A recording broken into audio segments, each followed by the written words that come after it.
গাড়ির ড্যাশবোর্ডে থাকা এলসিডি স্ক্রিনের ভেতরে গোপন চেম্বার বানিয়ে পাচার করা হচ্ছিল অবৈধ সোনা। গোপন সূত্রে খবরের ভিত্তিতে কেন্দ্রীয় গোয়েন্দা রাজস্ব দপ্তরের আধিকারিকরা শিলিগুড়ি সংলগ্ন ফুলবাড়ি এলাকায় অভিযান চালিয়ে একটি 4 চাকা গাড়ি বাজেয়াপ্ত করে। গাড়িতে তল্লাশি চালাতেই গাড়ি থেকে বেরিয়ে আসে 70 পিস সোনার বিস্কুট, যার ওজন প্রায় 11 কেজি 620 গ্রাম। আনুমানিক বাজার মূল্য প্রায় 7,54,13,800 টাকা। ডিআরআই সূত্রে জানা গেছে, দুই ব্যক্তি ওই বিপুল পরিমাণ অর্থের সোনা ইন্দ্র মায়ানমার হয়ে মণিপুর থেকে গুড়গাঁওতে পাচারের ছক কষছিল।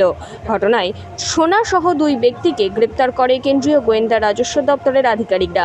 ধৃতদের নাম মঞ্জিত ও অঙ্কিত, দুজনেই হরিয়ানার বাসিন্দা। এত বিপুল পরিমাণে সোনা পাচারের পেছনে কোন বড় মাথা জড়িয়ে রয়েছে সে বিষয়ে ইতিমধ্যেই তদন্ত শুরু করেছে কেন্দ্রীয় গোয়েন্দা রাজস্ব দপ্তরের আধিকারিকরা।